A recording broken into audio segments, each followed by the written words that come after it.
ভাবুন তো, আপনার দেশ ফুটবল বিশ্বকাপের টিকিট পেয়েছে, কিন্তু দেশের ফুটবল ফেডারেশন বলছে না, আমরা খেলব না। অবিশ্বাস্য হলেও ফুটবল ইতিহাসে এমন ঘটনা ঘটেছে একবার নয়, মোট 6 বার। ইতিহাস বলছে একসময় বিশ্বকাপে অংশ নেয়ার সুবর্ণ সুযোগ পেয়েও শেষ মুহূর্তে সরে দাঁড়িয়েছিল ভারত। 1950 কী কারণে খেলা হয়নি ভারতের? দ্বিতীয় বিশ্বযুদ্ধ পরবর্তী সময়ে বেশ কয়েকটি দল বিশ্বকাপ বাছাই পর্ব থেকে সরে দাঁড়ানোয় এশিয়া অঞ্চল থেকে ভারতের বিশ্বকাপে অংশগ্রহণের পথ সহজ হয়ে যায়। কিন্তু টুর্নামেন্ট শুরুর আগেই নিজেদের নাম প্রত্যাহার করে নেয় all India football federation AIFF।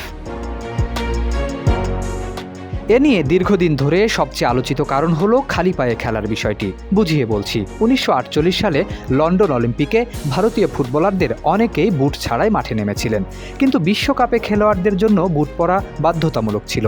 ফলে জুতো পরে খেলতে অনভ্যস্ত ভারতীয় খেলোয়াড়দের কারণে দলটি অংশ নেয়নি, এমন ধারণা ব্যাপকভাবে প্রচলিত।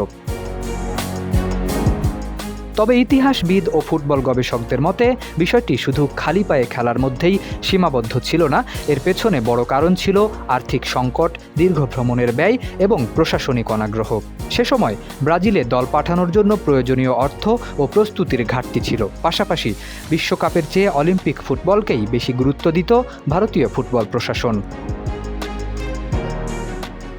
দীর্ঘ সমুদ্রযাত্রা, ব্যয়বহুল সফর এবং পর্যাপ্ত তহবিলের অভাবের কারণে শেষ পর্যন্ত বিশ্বকাপ থেকে সরে দাঁড়ানোর সিদ্ধান্ত নেওয়া হয়। ফলে ভারত না খেলায় তাদের গ্রুপে ইতালি, সুইডেন ও প্যারাগুয়ে এই 3টি দল নিয়ে প্রতিযোগিতা অনুষ্ঠিত হয়। ফুটবল ইতিহাসে এটি ভারতের সবচেয়ে বড় হাতছাড়া হওয়া সুযোগগুলোর একটি হিসেবে বিবেচিত হয়। অনেকের মতে সেদিন ভারত বিশ্বকাপে অংশ নিলে দেশটির ফুটবলের ইতিহাস ভিন্ন পথে এগুতে পারত এবং আন্তর্জাতিক অঙ্গনে ভারতীয় ফুটবলের অবস্থান আরও শক্তিশালী হতে পারত। এদিকে 1950 সালের বিশ্বকাপ নিজেও ছিল ব্যতিক্রমী। বিশ্বকাপের ইতিহাসে একমাত্রবারের মতো ওই আসরে কোনো ফাইনাল ম্যাচ অনুষ্ঠিত হয়নি। পরিবর্তে সেরা 4 দলকে নিয়ে একটি চূড়ান্ত গ্রুপ পর্ব আয়োজন করা হয় এবং পয়েন্ট তালিকার শীর্ষ দলকে চ্যাম্পিয়ন ঘোষণা করা হয়। এগিয়ে গিয়েছিল ব্রাজিল, কিন্তু পরে ঘুরে দাঁড়িয়ে 2-1 ব্যবধানে জয় তুলে নেয় উরুগুয়ে। মারাকানা স্টেডিয়ামে লাখো দর্শকের সামনে সেই ঐতিহাসিক জয় দিয়ে নিজেদের দ্বিতীয় বিশ্বকাপ শিরোপা নিশ্চিত করে উরুগুয়ে। শরীফ উদ্দিন, ইত্তেফাক নিউজ।